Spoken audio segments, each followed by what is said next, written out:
ಮಳೆಯನ್ನು ಲೆಕ್ಕಿಸದೆ ಪ್ರತಿಭಟನೆಗೆ ಮುಂದಾದ ರಾಷ್ಟ್ರಭಕ್ತ ಬಳಗ ಹಾಗೂ ಪರಿಸರಕ್ಕಾಗಿ ನಾವು ಹೋರಾಟ ಸಮಿತಿ. ಹೌದು, ಶರಾವತಿ ಪಂಪ್ ಸ್ಟೋರೇಜ್ ಯೋಜನೆಯನ್ನು ವಿರೋಧಿಸಿ ಭಾನುವಾರ ಕಾರ್ಗಲ್ ಚಲೋ ಅಭಿಯಾನವನ್ನು ಹಮ್ಮಿಕೊಳ್ಳಲಾಗಿತ್ತು. ಬೆಳಗ್ಗೆ ಶಿವಮೊಗ್ಗ ಫ್ರೀಡಂ ಪಾರ್ಕಿನಿಂದ 60ಕ್ಕೂ ಹೆಚ್ಚು ಬಸ್ಸುಗಳಲ್ಲಿ ನೂರಾರು ಸಂಖ್ಯೆಯಲ್ಲಿ ಪ್ರತಿಭಟನಾಕಾರರು ಸಾಗರದ ತಾಲೂಕಿನೆಡೆಗೆ ಪ್ರಯಾಣ ಬೆಳೆಸಿದರು.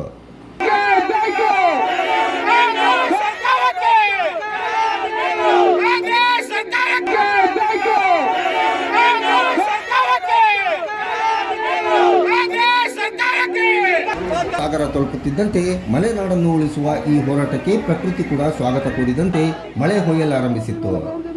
ಮಳೆಯನ್ನು ಲೆಕ್ಕಿಸದ ಪ್ರತಿಭಟನಾಕಾರರು ಕೊಡೆಯನ್ನು ಹಿಡಿದು ಮಲೆನಾಡಿನ ಉಳಿವಿಗಾಗಿ ಪ್ರತಿಭಟನೆಯಲ್ಲಿ ನಿರತರಾಗಿದ್ದರು. ಪ್ರತಿಭಟನಾ ಸ್ಥಳಕ್ಕೆ ಆಗಮಿಸಿದ ಭಾರತೀ ಗುರೂಜಿಗಳು ಮಾತನಾಡಿ, ಈಗಾಗಲೇ ಲಿಂಗನಮುಖಿ ಜಲಾನಯನ ಪ್ರದೇಶಗಳಲ್ಲಿ ಮಳೆ ಕೊರತೆ ಉಂಟಾಗಿದ್ದು ಮಹಾತ್ಮ ಗಾಂಧಿ ವಿದ್ಯುತ್ ಉತ್ಪಾದನಾ ಘಟಕದಲ್ಲಿ ಉತ್ಪಾದನೆಯನ್ನು ಬಂದ್ ಮಾಡುವ ಯೋಚನೆ ನಡೆದಿದೆ ಎಂದು ಕಳವಳ ವ್ಯಕ್ತಪಡಿಸಿದರು.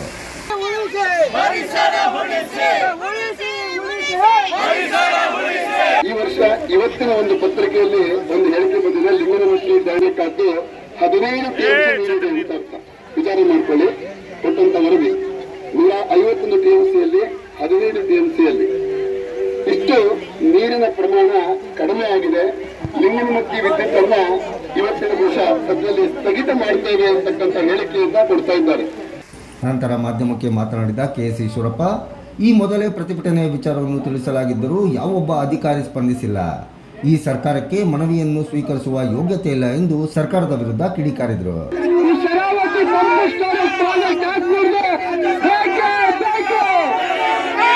ಸರ್ಕಾರದಿಂದ ಪರಿಸರವನ್ನು ಉಳಿಸಬೇಕು ಅಂತೇಳಿ ಶರಾವತಿ ಪಂಪ್ ಪ್ರಾಜೆಕ್ಟ್ ನಡೆಕೊಡುದು ಅಂತೇಳಿ ಭಾರತೀ ಗುರೂಜಿಯವರ ನೇತೃತ್ವದಲ್ಲಿ ಸಾಗರದ ಈ ಸರ್ಕಲ್ ಅಲ್ಲಿ ನಾವು ಧರಣಿ ಕೂತಂತ ಸಂದರ್ಭದಲ್ಲಿ ಮುಂಚೆನೆ ತಿಳಿಸಿದ್ವಿ ಸರ್ಕಾರಕ್ಕೆ. ಅಸಿಸ್ಟೆಂಟ್ ಕಮಿಷನರ್ ಬಂದು ಇಲ್ಲಿ ಮನವಿ ಸ್ವೀಕಾರ ಮಾಡ್ತೀನಿ ಅಂತ ಹೇಳಿದ್ರು. ಮಳೆ ಬರ್ತಾ ಇದ್ರು ಕೂಡ 5-6 ಸಾವಿರ ಜನ ಇರ್ಬೇಕಾದ್ರೆ 108 ಬಸ್ಸಲ್ಲಿ ಬಂದರೂ ಕೂಡ ಸರ್ಕಾರ ಮನವಿ ತಗೊಳ್ಳೋಂಥ ಯೋಗ್ಯತೆ ಈ ಸರ್ಕಾರಕ್ಕಿಲ್ಲ.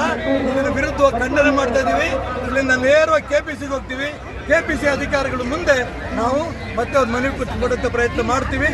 ಅವ್ರು ಅಲ್ಲಿ ಏನ್ ಮಾಡ್ತಾರೆ ನೋಡ್ತೀವಿ.